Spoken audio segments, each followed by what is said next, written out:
আজকে আমাদের bride expectation করিনি, আমার এক্সপেকটেশনেরও বাইরে চলে গেছে সত্যি। লক্ষ্মী ঠাকুর এখন তো বিয়েরটা হচ্ছে।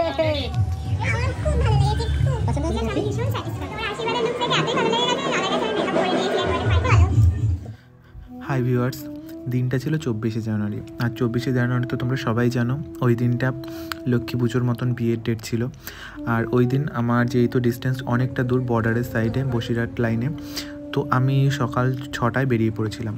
আর মসলন্দপুর থেকে শুভকে নিয়ে নিলাম। তো আমরা মানে কি বলবো, ঠান্ডায় রীতিমতন কাঁপছিলাম ভোরে মানে উঠে। আর এখন বাজে হচ্ছে 8:30, আমরা অটোতে করে যাচ্ছি। 8:30 মানে চিন্তা করো, এখনও রোদ ওঠেনি, চারিদিকে কুয়াশা, দেখেই বুঝতে পারছো। তো অনেকটা সময়, আমাদের মোটামুটি 3 ঘন্টা লেগেছিল মসলন্দপুর থেকে যেতে, যেহেতু পুরো একদম মানে ব্রাইডের বাড়ি হচ্ছে একদম বর্ডারের সাইডে। তো আমরা ব্রাইডের বাড়ির সামনে একদম এসে পৌঁছালাম। আর এইদিকে ব্রাইড আমাদের নিতে এসছে। আজকে আমাদের ব্রাইড আজকে ভীষণই হ্যাপি, মানে ভেরি ভেরি হ্যাপি। রিজন আমি আমার দুটো ডেট ছিল, তো আমি দাদাকে বলেছিলাম একটু ম্যানেজ করতে, দাদা পুরোটাই ম্যানেজ করে আমার স্পেশাল ডেটে এসছে। আমি খুব হ্যাপি। এবার লুকটা তোমাদেরকে দেখতে হবে, দাদা কেমন লুক করে, আমি কতটা স্যাটিসফাইড। আর ব্রাইড যখন এরকম বলে যে আমার কাছেই সাজবে, আমার কাছেই সাজতে চায়, এতটা আশা নিয়ে মানে বুকিং করেছে, এই অনুভূতিটা ভাষায় প্রকাশ করা যাবে না, মানে যাকে এক কথায় বলে স্পিচলেস। আর আমাদের এইখানে খেতে দিয়েছিল মিষ্টি, কচুরি মিষ্টি তরকারিগুলো খেতে দিয়েছিল। আর এইখানে ব্রাইড একটু ফটো সেশন করছিল, তো তারপরে বসিয়ে পড়েছিলাম আশীর্বাদের লুকের জন্য।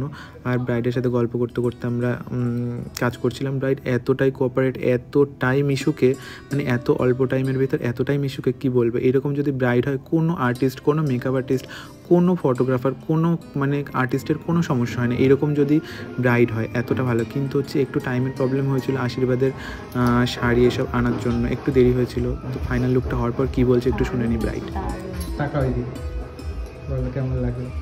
দারুণ হয়েছে, দারুণ, জাস্ট অসাম। আমি এক্সপেকটেশন করিনি, আমার এক্সপেকটেশনেরও বাইরে চলে গেছে। একদম রিয়েল। কেমন লাগছে বলো, কেমন সাজিয়েছিস বলো?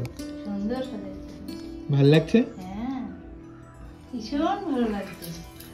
লক্ষ্মী ঠাকুর, পুরো লক্ষ্মী ঠাকুর। এখনো তো বিয়েরটা হয়নি। হ্যাঁ, আরো একটা লুক হবে এরপরে। আর এই পুচকুটা ছিল ব্রাইডের দিদির ছেলে, এতটা কিউট, কি বলবো, ফোনে কতটা কিউট লাগছে আমি জানি না, সামনে এতটা কিউট। আমি ভিডিও করে নিয়েছিলাম। তারপর হচ্ছে আশীর্বাদের পর্ব চলছে এইখানে। আর দাঁড়িয়ে বোরিং হচ্ছিলাম বলে তাই একটু মাঠের দিকে ঘুরে আসলাম। মাঠ গ্রাম আমার এতটাই ভালো লাগে, তোমরা হয়তো জানো কি না জানি না, আমার খুবই ভালো লাগে। আর এখানে এসে অনেকটা সময় পর এসে দেখছি তাও আশীর্বাদ হয়ে যাচ্ছে। বোরিং লাগছিল, কেন কাউকে চিনি না, কারোর সাথে কথা বলতে পারছি না। দাঁড়িয়ে কিছু ভিডিও নিয়ে নিলাম আশীর্বাদের জন্য। তারপরে এই লুকটার পরে আবার গায়ে হলুদের লুকের জন্য রেডি করতে হবে, একটু টেনশানও ছিল। তারপর হচ্ছে গিয়ে সবাই মানে এতটাই কোঅপারেট, মানে ব্রাইডের ফ্যামিলি, কোনো সমস্যা হয়নি। আর এইখানে ভিডিও করেছিলাম এই দাদুটা টপ মিষ্টি খাচ্ছে বলে আমি ভিডিও করে নিয়েছিলাম, যে আমি এটা আমার ভিডিওতে দেবই এর জন্য আমি ভিডিও করে নিয়েছিলাম। আর তারপর আমাদের বোরিং লাগছিল বলে ফুল দেখেছিলাম, ফুলের ভিডিও করলাম। আর ওই বাড়িতে একটা টিয়া পাখি ছিল, টিয়া পাখিকে কতবার ডাকলাম, একবারও সাড়া দিল না। আমার শেষ পর্যন্ত মানে আমি অপমানিত হয়ে চলে এসেছি ওর কাছ থেকে। তারপরে ব্রাইড আসতে দেরি করছে বলে ব্রাইডের পিসিমণি বসে পড়েছিল। এই পিসিমণি ছিল অ্যাডভোকেট, বসিরহাট কোর্টের অ্যাডভোকেট। মানে এতটা কোঅপারেট, কি বলবো, কিছু বলার। সাজার পর কি বলছে একটু শুনে বলো, কেমন লাগলো? খুব ভালো, খুব ভালো লেগেছে। ফার্স্ট টাইম সাজলাম, খুব ভালো হয়েছে, ফুল স্যাটিসফাইড। Thank you. তারপরে আমরা রেডি করলাম ব্রাইডের দিদিকে রেডি করলাম। ব্রাইডের দিদিকে রেডি করতে এই দিকে দেখলাম আমার ব্রাইড তার মাকে সাজাচ্ছে, নিজে না সেজে। মানে এটা এতটা একটা সুন্দর মুহূর্ত, তোমাদের কি বলবো, সামনে থেকে দেখেছি তাই অনুভূতিটা করতে পেরেছি। তারপর হচ্ছে ব্রাইডের দিদি সাজার পর কি বলছে একটু শুনে। খুব ভালো লেগেছে, খুব পছন্দ হয়েছে ভীষণ। আমি আমাকে চিনতে পারছি না। আর শেষে ব্রাইড 7টার সময় বসেছে, মানে সন্ধ্যা 7টার সময় ব্রাইড বসেছে সাজতে।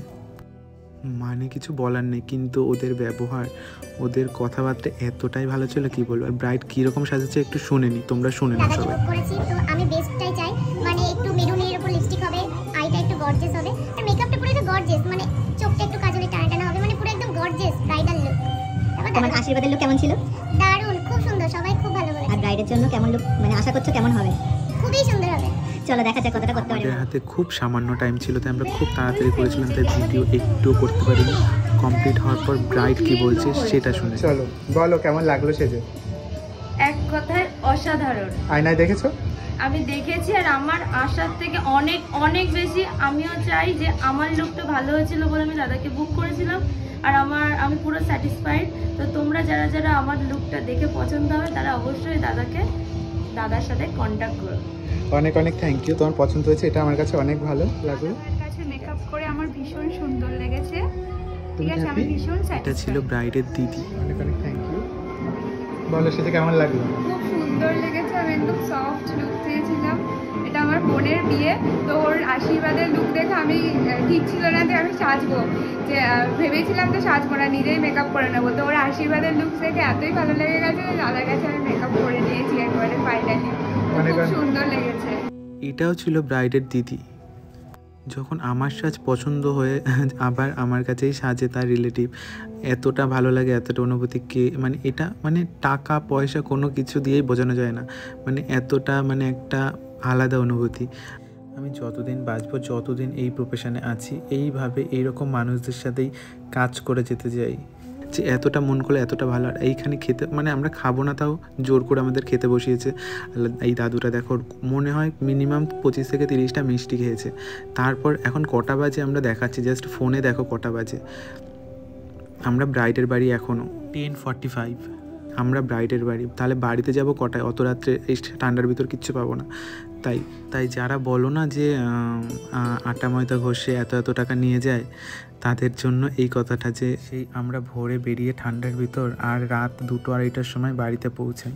আর বাড়িতে এসে যখন পৌঁছাই না, তখন পা, কোমর, পিঠ এতটাই ব্যথা করে না, সেই ব্যথা কেউ বুঝবে না, যার হয় সেই বুঝবে। আর আজকের ভিডিওটা কেমন লাগলো, আমার কাজগুলো, লুকগুলো কেমন লেগেছে, অবশ্যই তোমরা কমেন্টে জানিও। আর তোমরা সকলে ভালো থেকো, সুস্থ থেকো। আর তোমাদের ভালোবাসা আমার কাছে আশীর্বাদ। এইভাবেই সারা জীবন আমার পাশে থেকো তোমরা।